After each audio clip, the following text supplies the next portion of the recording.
The most wonderful time of the year has come at last.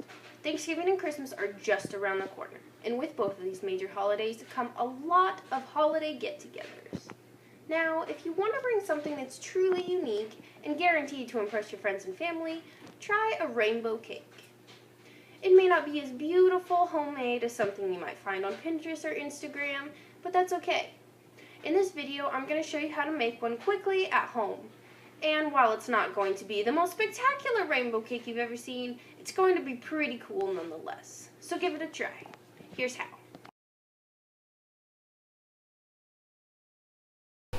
The first step is ingredients. Start with your classic white cake mix, eggs, food coloring, vegetable oil, measuring cups, 6 bowls, a bowl and spatula, and your cake pan.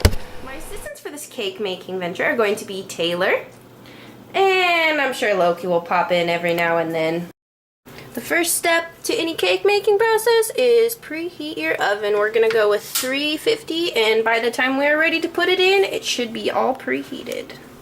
To start with, we're going to pour in our cake mix, add the entire bag, and then we are going to get our 1/4 cup of vegetable oil.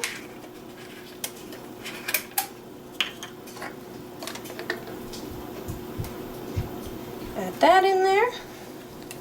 And then we need 1 cup of water.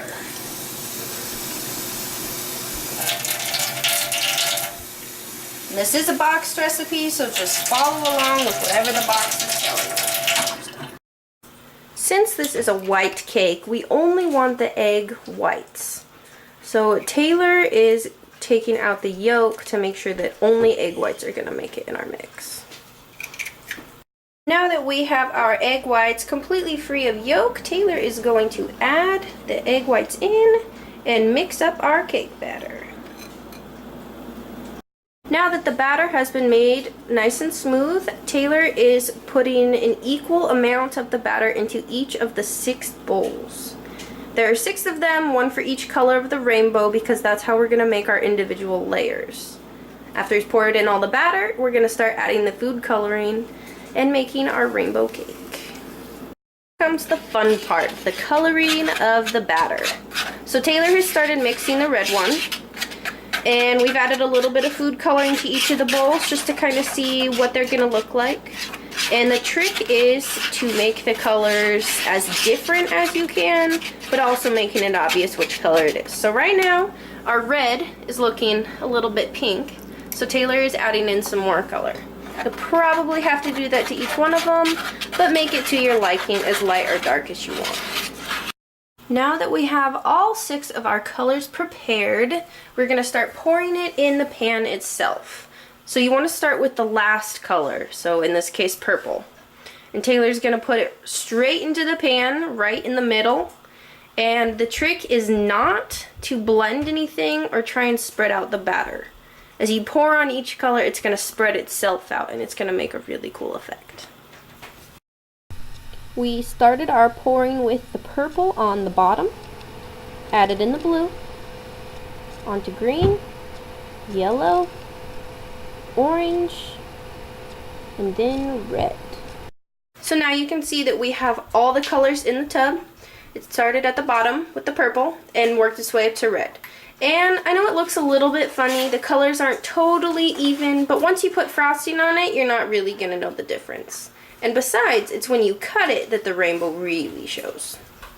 Now that we have everything in our pan and our oven is preheated, it is going to go in.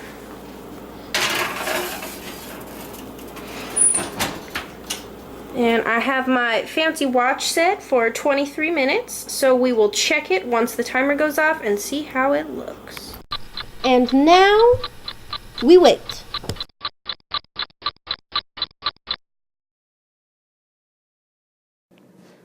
One of the most important parts of baking and cooking is making sure you have the proper materials to use. Not only are these ingredients to actually cook with, but it also includes the dishes and the measuring cups that you have to use. Now, if you're like me and your dog has eaten some of your measuring cups, that kind of puts you in a bit of a pickle. However, if all you have are things like a quarter cup and a half a cup, there are still plenty of things you can do. Unfortunately for some, this is where fractions come in. And if you're like a lot of people and you don't like fractions, the face that you might be thinking of looks something like this. But not to worry. Working with fractions, especially in terms of baking, can be really pretty easy. Not to mention that you can Google it if you're really desperate, but it's pretty easy to learn.